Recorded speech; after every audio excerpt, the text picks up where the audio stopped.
Hello everybody. We are here in Burns, Tennessee. We are in Hall Cemetery right now, but this also has another name. The spring that we're about to go to is called Hall Spring, or its nickname, Werewolf Springs. The legend is a very strange one that has ran through the blood of Dixon for many years. And as we go down, I'm going to tell you the story, and hopefully you might get to see a werewolf. Let's go. Oh great, I just got chills.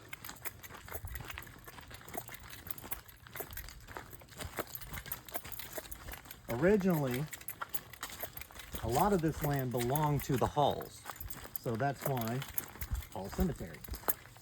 And then Montgomery Bell came along and bought quite a bit of the property and turned it into a park. And some of the Halls people still own land around here. Obviously, they own the cemetery, and I'm sure a few of the houses up there are still descendants from them. But the original legend is not one that has started recently. This legend started back in the late 1800s. During the Civil War time, as you may know, Dixon was known for its railroads. That was the main transportation that people used to get goods, ammo, people, and animals around the state. And as you will see when we go by, you can actually see the railroad tracks that are still in use today. They are not as widely used as they used to be because obviously we have UPS and Amazon and all the other things now. But for major things, they still do use them, and occasionally you will hear train horns as we go by. You may also hear something else replying to that train horn. But let's hope not. Oh Lord, I will jump out of my skin, man. Back in the late 1800s, while the Civil War was going on, there were always issues with the train tracks being destroyed because of supply demand. The Union would come down to the south and they would vandalize the railroad tracks to make sure that we would not get the supplies that we needed to our troops, hindering us and helping them in the war. Well, it just so happens that around that time there was a circus train coming through headed towards Nashville. Circus train had all kinds of attractions: elephants, gorillas, lions, tigers. They also had a freak show attraction: the bearded lady, the serpent woman, the strong men, and they had two creatures that they called the Wolfman of Borneo. Said to be a man and a woman, half beast, half man. Incredibly strong, incredibly vicious. They told crowds whenever they put the cage down, do not get too close because you may lose a finger. They were coming through Dixon. Well, technically Burns because we're not in Dixon anymore. And they ran into some issues. The train got derailed because of a broken track. Well, during that time, a lot of the animals escaped. During that escape, the two wolfmen got out. Now, they did manage to wrangle every animal back into its cages except for those two. Cutting their losses, they just loaded up and went on. Wish for the best. Now, as you may see, as we keep going, there's actually little stone markers that circle around the cemetery. There's one right here. You can't see it because of all the overgrowth, but as you keep looking further, there's actually another and another. Almost kind of like a barrier keeping something out or something in. This way or? In a circle going that way. And I don't see any this way, but there probably were some at one time, meaning that maybe the circle isn't working anymore.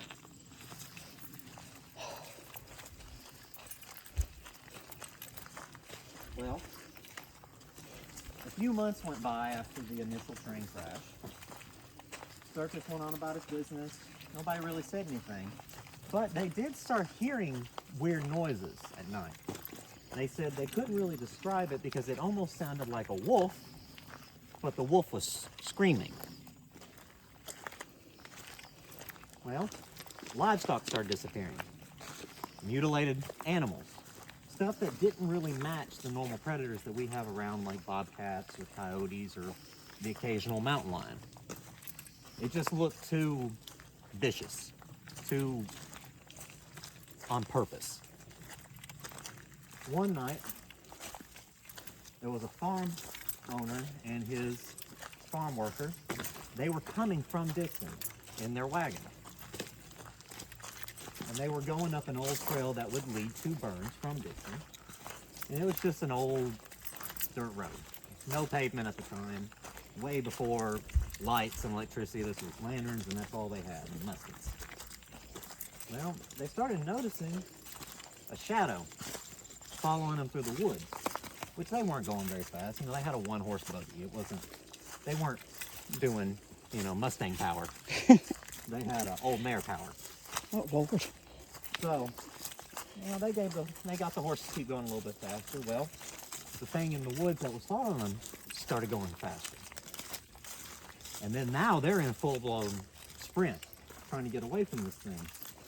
And it's keeping pace and gaining faster and faster. Finally, they start to see the form as it made its way out of the woods onto the road. And they described it as a man, but possessed. Possessed by something that wasn't supposed to be in that body. And they said that as they kept pressing and pressing, trying to get this horse to go faster, the creature laid hands on the back of the wagon and went to pull itself into the wagon. Air is thick. Mm-hmm. Yeah, it is. Well, knowing that they can't go any faster if this thing's in the wagon with them, they can't go anywhere, they decided to split. They both abandoned the wagon and just let it keep going. One went one way, the other went the other way. The farm owner managed to escape and hid in an old hollow tree. And he hid there until daylight. And throughout the night, all he heard was his helper being mutilated, torn apart, screams, until they were eventually cut off. Well, the next morning, when everything was clear and he could finally see what was going on, he went back to the town. He told the workers and all the other important people there what he saw. And like the usual mob mentality that they had back then, whenever something they didn't understand came up, they assumed it was work of the devil and they were going to get rid of it. So they formed a posse and they decided they were going to bait this creature and they were going to kill it.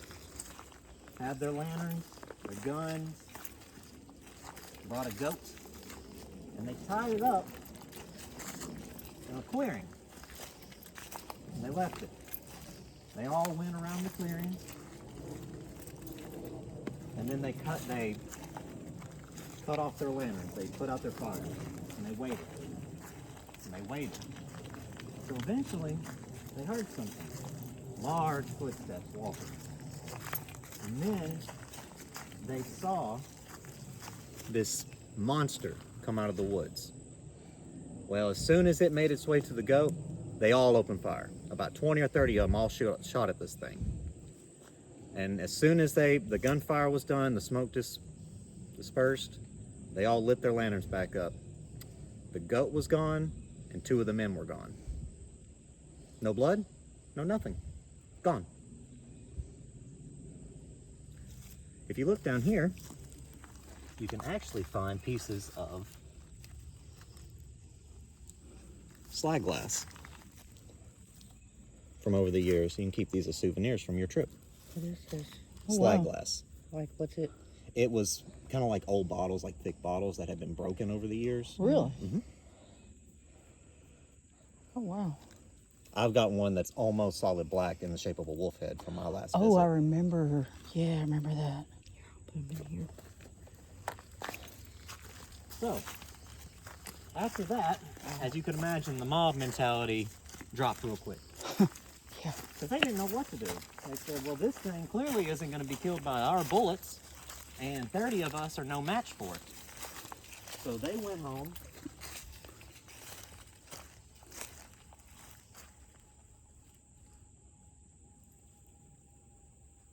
That's the car. Going with a bad wheel bearing. I was going to say, wait a minute. So, they went home and they tried to figure out what to do because they were, like I said, lost for words. They didn't know what to do anymore. We're And getting distracted by this. by the rock. Yeah. And they finally found somebody that they thought might be able to handle the creature.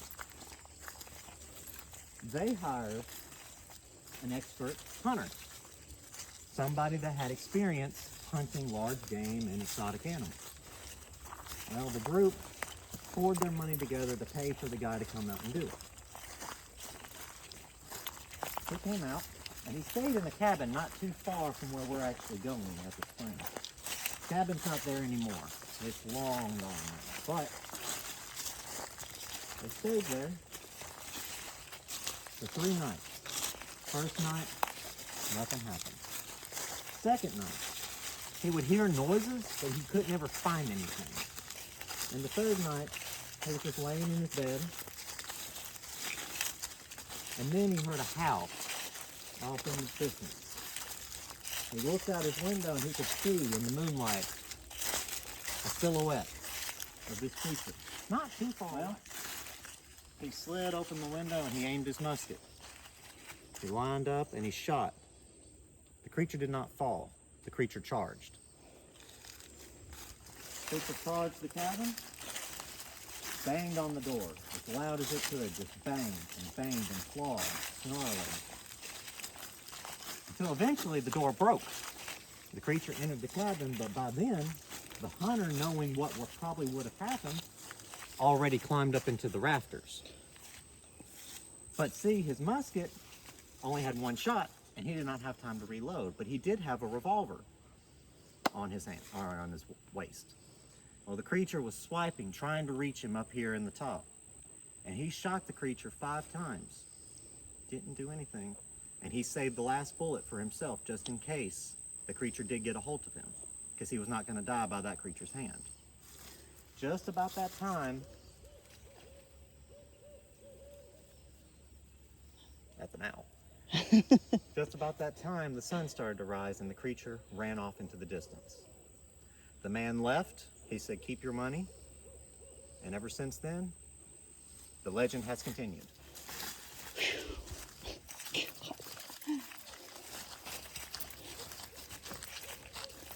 You're welcome to cross this bridge if you want. I do not trust it. Oh. It looks a little ragged, so I'm Little going to continue janky. through the old creek bed.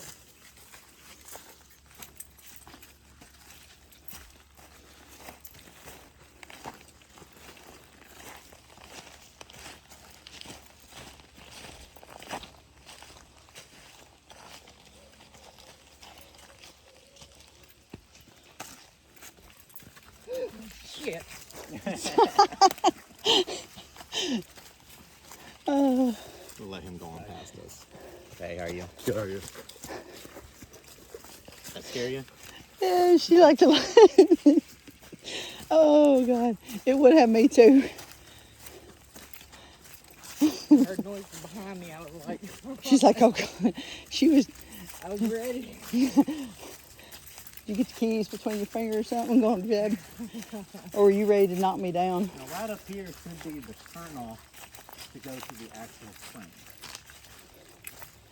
Now, the legend behind Werewolf Springs, and the reason they call it that, isn't just because the werewolf lives here. They think that the werewolf actually gains immortality from this spring. That's why it's continued into the years. Because this wasn't the last sighting of the werewolf. In the 80s, there were 2 kids playing outside in their backyard, not too far from here. And they had a compost pile, which, if you don't know what a compost pile is, it's where you put your groceries and garbage that you don't want anymore and you let them turn into fertilizer. Well, they were playing and they said this thing walked out. And they said it was on all 4s when it walked out, and it kind of looked like a mangy dog. And it walked over to the compost pile, ignoring them, and started digging through the compost pile. But when they looked at it, they said it didn't have paws, it had hands. And that's when it grabbed something and then stood up and started eating it, and it looked at them and then darted back into the woods. There's also another legend that goes with the area White Bluff, which is not too far from here, Oh, I know which, I think. that they think actually ties into this legend. It is the legend of the White Bluff Screamer. Yeah, I've heard of that. By that legend, it goes, there was a small family living on a homestead. It was a man, his wife, and 2 children. And every night, they would hear this awful screeching noise. But it wasn't like an owl screech. It wasn't like anything they heard. They said it sounded like a woman screaming, but deeper. And finally, this went on for weeks. And the man just had enough. So he got his gun and he ran out into the night to find this thing and kill it, to end all the screaming and the torment that his family was enduring. Well, he chased it off into the woods, and then the screams came from behind him, further away. He turned around and ran back towards his home to find his family mutilated inside. Entrails and blood smeared the walls. The children were dead, the wife was dead. Nobody really knows what happened to the man aside from he went back into the woods to find it. That was the end of the legend.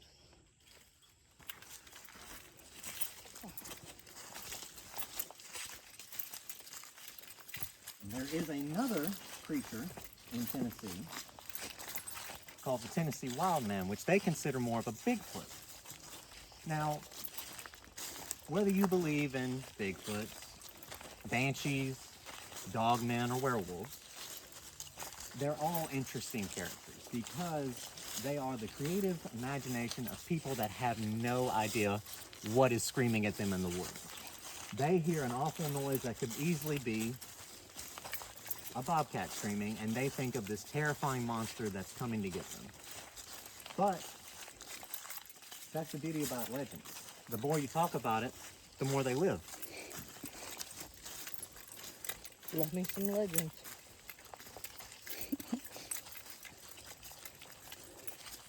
Now we are coming up here to the actual spring.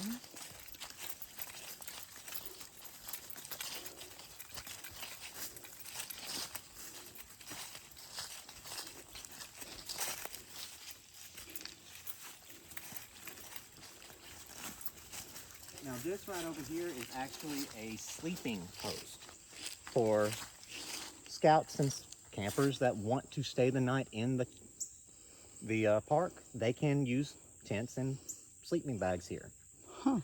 Personally, you would never catch me here at night, No. but it is an option if somebody wants to. Yeah, no thank you.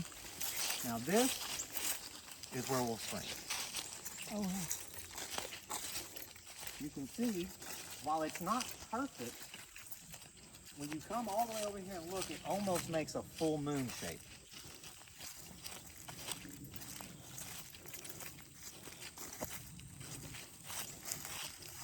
And listen, the water never makes a noise. For an active spring that's constantly flowing, it is the quietest spring you'll ever see. Where is its source? It was actually underground because they cut off where we walked over from that bridge that Okay. used to feed it. Oh. And then they cut it off and it found its way underground to feed itself. So I'm trying back to up find that a way. trickle anywhere, so maybe. See, there's a little opening under this tree right Over here. here. And it also could be feeding in from this way over here. Yeah.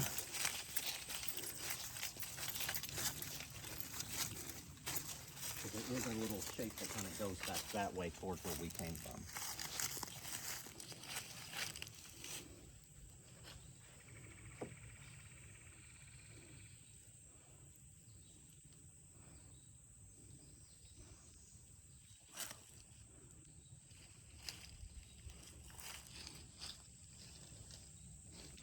There is a cave system that is in this park. It is further down, way beyond where we're going to walk today. Whenever people found it, they did find human bones inside. And they believe that this is where the werewolves were living at the time. It is since underwater. It is part of the lake now. the lake has filled it up and there's no way to go into it unless you dive into it. So that begs the question, where did the werewolves move to? And are they still here? As I said, it's just a legend, unless you believe it. I think they camp up there. Maybe. They camp up there. Oh, the werewolves? Yeah, I Oh, think okay. so. Yeah, and they're stolen sleeping bags? Yes, stolen sleeping bag. Well, I hope you guys enjoyed the telling of the Legend of Werewolf Springs. Enjoy. Here at the southern tip, and you guys came in this way. So you would have had to hike all the way down to here, or if you were to go this way, you would start here, go up this way, this way, this way, this way, all the way around, and then back. That's why I said it's about an 8-10 hour hike. What's that say? Lake Woodhaven. Gotcha. See, Creech Hollow Lake, that is where the cave is. So which lake is the one that has the little beach? Oh, the beach? That would be probably Lake Acorn. That's where Nan used to take us. Yeah, when we because were it would be kids. closer to the entrance. But yeah, this is the one that they say that the cave where the human bones were found was in, Oh, wow. which is quite a bit of a walk. Yeah, But I guess if you had 4 legs and can run fast, it ain't that far. right. And you're not taking a trail either. You're just going straight through the woods. Yeah, I'm not worried about the trail. So that guy that came by jogging earlier that scared Mary Jo to death. Ty, what year was it? How were you? How long ago? It was Was in it that you saw him? 2017, 2018 when I first came down here to see Werewolf Springs, and that exact guy came through jogging about the same spot that we came by. We met about the exact same spot, and he spoke and just kept going, and then went around the exact same trail Basically and just did disappeared. the same thing he did today. Mhm. Yep. 8 years ago. Yep. Same No, guy. would it be 8 years? 2018, 7. 5, 6, 7, 8 years. seven, Something to like eight, yeah. that. Same guy, same spot, same scenario. Mhm. He spoke the same as he did before. And then went up around the trail away from Werewolf Springs and kept going. Yeah, he veered to the. He came He down veered the to same the way. right, No, didn't he he? came down the same way we Yeah, came, he but came he down went the same right way. behind the Up here behind the sleeping little- spot and I just kept gotcha. going that way. He wasn't a young guy either. No, he's an older guy. Probably Did he look the same as he did then? about the same, yeah. Hmm. I can't remember what clothes he had on then, but it was something similar, you know, the shorts Jogging and attire, yeah. jogging attire. And his backpack. He had a backpack the last time too. Okay, we're just gonna leave that alone and let everyone come up with their own ideas. Definitely speculating here. It levels off, and there is kind of like a little trail that leads up in here. Not really a walking trail, but So that's the clearing where they put the goat, supposedly. supposedly. One last encounter that I did neglect to mention. Now this one is not set presently. This one is set, I would say probably around the 1900s. And there was another homestead not far from here to where they actually used to go down to the spring down here and get water for their housing and stuff like that, because they didn't have running water back then, and they probably did not have a well at the time either. It was a boy and a girl, real young, probably, I'd say probably 6, 7, not real big.